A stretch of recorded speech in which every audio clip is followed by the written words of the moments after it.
शिव और शक्ति। 54 शक्ति स्थलों का जन्म कैसे हुआ। सद्गुरु यह कहानी बता रहे हैं कि कैसे सती ने अपने पिता द्वारा शिव का अपमान करने के बाद खुद को यज्ञ अग्नि में भस्म कर दिया। सद्गुरु जब हम कहते हैं कि शिव संहारक हैं तो यह दुनिया को नष्ट करने के बारे में नहीं है, यह आपकी दुनिया को नष्ट करने के बारे में है। आपकी दुनिया अनिवार्य रूप से पूर्व के अनुभवों और उनके प्रभावों का संचय है। आपकी दुनिया अतीत से बनी है। अतीत वह है जो समाप्त हो चुका है। यह केवल एक भ्रम के रूप में मौजूद है जो आपकी विचार प्रक्रिया के कारण वर्तमान का हिस्सा बन गया है, और यह आपकी इच्छाओं के माध्यम से भविष्य में खुद को पेश कर रहा है। यदि विचार न होते तो अतीत का वर्तमान में कोई अस्तित्व नहीं होता। विचार एक भ्रम है और इच्छा दोहरा भ्रम है, क्योंकि इच्छा लगातार अतीत को भविष्य में आकार दे रही है। आपने अतीत में जो कुछ भी जाना है उसके आधार पर आप उससे बेहतर चीज की इच्छा रखते हैं। यदि आप सृष्टि की भव्यता को जानना चाहते हैं तो यह केवल वर्तमान क्षण से ही संभव है, जो कि अभी है। यह एकमात्र प्रवेश द्वार है। यदि आप अतीत को लाते हो तो आप भ्रमणा में जी रहे हो। यदि आप भविष्य का एक और भ्रम पैदा करते हैं जो मौजूद ही नहीं है, तो अब यह भ्रम इस स्तर तक पहुंच गया है कि आपके जीवन के अनुभव में वास्तविकता पूरी तरह से समाप्त हो गई है। पूर्ण स्थिरता की स्थिति में अतीत मौजूद नहीं होता। निरपेक्ष गति में भी कोई अतीत नहीं होता। ये वे दो मूलभूत मार्ग हैं जिन्हें शिव ने सृजन और सृजन के स्रोत तक पहुंचने के लिए मार्ग बताया। यही कारण है कि उन्हें लगातार या तो एक तीव्र नर्तक या एक तपस्वी के रूप में वर्णन किया जाता है जो पूरी तरह से स्थिर है। शिव का सती से विवाह कराने की साजिश योग विद्या में एक कहानी यह है कि शिव स्थिरता से नृत्य और नृत्य से स्थिरता की ओर बढ़ने लगे। बाकी सब गंधर्व, यक्ष, तीनों लोकों के देवता उन्हें आसक्ति और कौतूहल की दृष्टि से देखने लगे। उन्होंने इस पूर्ण गति और पूर्ण स्थिरता का आनंद लिया, लेकिन उन्हें इसके अनुभव की प्रकृति के बारे में कोई जानकारी नहीं थी। वे सब उसका अनुभव करना चाहते थे। उनकी कौतूहलता रुचि में परिवर्तित हो गई।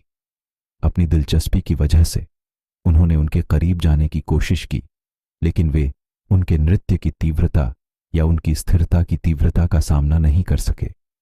अब उन्होंने योजना बनाना और साजिश करना शुरू कर दिया कि वे इस तरह का अनुभव कैसे हासिल कर सकते हैं जिसे वो व्यक्ति प्राप्त कर रहा था। उन्होंने एक बैठक बुलाई जो धीरे धीरे एक साजिश में बदल गई। उन्होंने किसी तरह भी उनकी शादी कराने का फैसला किया। हमारे पक्ष में कोई ऐसा होना चाहिए जो हमें बता सके कि इस तरह के अति आनंदित अनुभव, इस तरह के उत्साह और साथ ही मृत्यु जैसी स्थिरता का आधार क्या है। ऐसा लगता है कि वह दोनों का आनंद ले रहे हैं। हमें भीतर के व्यक्ति की जरूरत है। कई सारी बातें हुई। मैं साजिश के पूरे विस्तार में नहीं जाऊंगा क्योंकि यह एक बहुत बड़ी साजिश है। यदि आप शिव के अंदर के अनुभव समझना चाहते हैं तो इसके लिए एक जबरदस्त साजिश की जरूरत है, जिसकी उन्होंने योजना बनाई, साजिश रची और उसे अंजाम दिया। तो इस तरह उन्होंने शिव का सती से विवाह कर दिया। शिव मान गए और पूरी तरह से वैवाहिक जीवन में शामिल हो गए। वे पूरे जुनून के साथ सती से प्रेम करने लगे। सती के पिता ने किया शिव का अपमान। उन्होंने सती को अपने जीवन का हिस्सा बना लिया। लेकिन सती के पिता दक्ष अपने दामाद शिव से नफरत करते थे, क्योंकि शिव राजा नहीं है। वे अच्छे कपड़े नहीं पहनते हैं। वे राख से लिप्त रहते हैं। वे मानव खोपड़ी में रखकर खाना खाते हैं। उनके सभी मित्र तमाम प्रकार के राक्षस, भूत और पागल प्राणी हैं। वे हमेशा या तो ध्यान में रहते हैं या नशे में, या तो वह आंखें बंद किए हुए रहते हैं या वह पागलपन के स्तर तक नृत्य में। वे ऐसे दामाद नहीं हैं जिन पर गर्व किया जाए या जिनके साथ नजर आया जाए।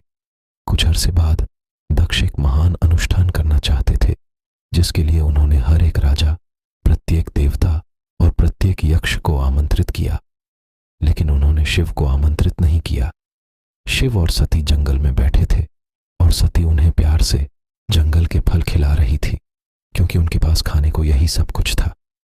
उनके पास न तो घर था और न ही खाना पकाने की उचित व्यवस्था, इसलिए वे सिर्फ फल खाते थे और जो कुछ भी भेंट के रूप में आता था। फिर सती ने देखा कि बहुत सारी भीड़, बेहतरीन रथ, सभी राजा, देवी देवता पूरी तरह से अलंकृत कहीं जा रहे हैं। तो उन्होंने शिव से पूछा, यह क्या है? सब कहां जा रहे हैं? शिव ने कहा, इससे कोई फर्क नहीं पड़ता। हमें वहां जाने की कोई जरूरत नहीं है जहां वे जा रहे हैं। लेकिन वह बहुत उत्साहित हो गई। कहां जा रहे हैं सब? देखिए, वे कैसे सजे संवरे हैं। क्या हो रहा है? उन्होंने कहा, परेशान मत हो, हम यहां ठीक हैं। क्या आप दुखी हैं? नहीं, आप प्रसन्न हो। उनकी चिंता मत करो। क्योंकि वे जानते हैं कि क्या हो रहा है, लेकिन उनकी उत्सुकता और स्त्री सुलभ उत्साह ने उन्हें वहां बैठकर फलों का आनंद लेने की अनुमति नहीं दी। वे आगे बढ़ी और एक रथ को रोका और उनसे पूछा, तुम सब कहां जा रहे हो? वे बोले, क्या आप नहीं जानती? आपके पिता एक विशाल यज्ञ कर रहे हैं, एक बड़ा धार्मिक संस्कार, और उन्होंने हम सभी को आमंत्रित किया है। क्या आप नहीं आ रहे हो? जब उन्हें पता चला कि उन्हें और उनके पति को आमंत्रित नहीं किया गया है, तो वह स्वयं को पूरी तरह से खोया हुआ महसूस कर रही थी। वह अपमानित महसूस कर रही थी। उन्होंने सोचा कि यह शिव के लिए उचित नहीं है। उन्होंने शिव से कहा, मैं अपने पिता के पास जा रही हूं। उन्होंने ऐसा क्यों किया? शिव ने कहा, इससे मुझे कोई फर्क नहीं पड़ता। आप गंभीरता से क्यों ले रही हैं? शिव का शंभो रूप। शिव का अर्थ है जो है ही नहीं, जो विलीन हो गया, जो है ही नहीं, हर चीज का आधार नहीं, और वही असीम सर्वेश्वर है। शंभो केवल एक मार्ग और एक कुंजी है। अगर आप इसे एक खास तरह से उच्चारित कर सकें कि आपका शरीर टूट उठे, तो ये एक मार्ग बन जाएगा। अगर आप इन सभी पहलुओं को साधते हुए वहां तक जाना चाहते हैं, तो इसमें लंबा समय लगेगा। अगर आप केवल इस रास्ते पर चलना चाहते हैं, तो आप इन पहलुओं से कौशल से नहीं, बल्कि चुपके से भीतर घुसकर परे निकल जाते हैं। जब मैं छोटा था, तो मैसूर के चिड़ियाघर में मेरे कुछ दोस्त थे। रविवार की सुबह का मतलब था कि मेरी जेब में पॉकेट मनी के 2 रुपए होते। मैं मछली मार्केट के उस हिस्से में जाता जहां वे आधी खराब मछलियां रखते थे। कई बार मुझे 2 रुपए में 2-3 किलो मछली मिल जाती थी। मैं उन्हें एक पन्नी में डालकर मैसूर के चिड़ियाघर में ले जाता। मेरे पास उससे ज्यादा पैसे नहीं होते थे। उन दिनों चिड़ियाघर का टिकट 1 रुपया था। यह वहां जाने का सीधा रास्ता था। वहां लगभग 2 फीट ऊंचा बैरियर था। अगर आप उसके नीचे से रेंग कर निकल सकें, तो उसका कोई शुल्क नहीं लगता था। मुझे रेंग कर जाने में कोई परेशानी नहीं थी। मैं घुटनों के बल होते हुए निकल जाता और सारा दिन अपने दोस्तों को खराब मछलियां खिलाता। अगर आप सीधा चलना चाहते हैं, तो यह एक कठिन मार्ग है, ढेर सारा काम। अगर आप केवल घुटनों के बल चलना चाहते हैं, तो इसके लिए कई आसान उपाय हैं। जो लोग घुटनों के बल चलना पसंद करते हैं, उन्हें किसी भी चीज को साधने की चिंता नहीं करनी पड़ती। जब तक जीवन चलता है, जिए। जब आप मरेंगे, तो उस परम को पालेंगे। किसी भी सरल सी चीज का हुनर साधने में भी अपनी ही एक सुंदरता है, एक सौंदर्य बोध का एहसास है। मिसाल के लिए, एक फुटबॉल को किक मारना। यहां तक कि एक बालक भी ऐसा कर सकता है। पर जब कोई उसे साध लेता है, तो अचानक उसमें एक सौंदर्य बोध आ जाता है। आधी दुनिया उसे बैठकर देखती है। अगर आप कौशल को जानना और आनंद लेना चाहते हैं, तो आपको काम करना होगा। पर अगर आप घुटनों के बल चलने के लिए तैयार हैं, तो केवल शंभो की जरूरत है।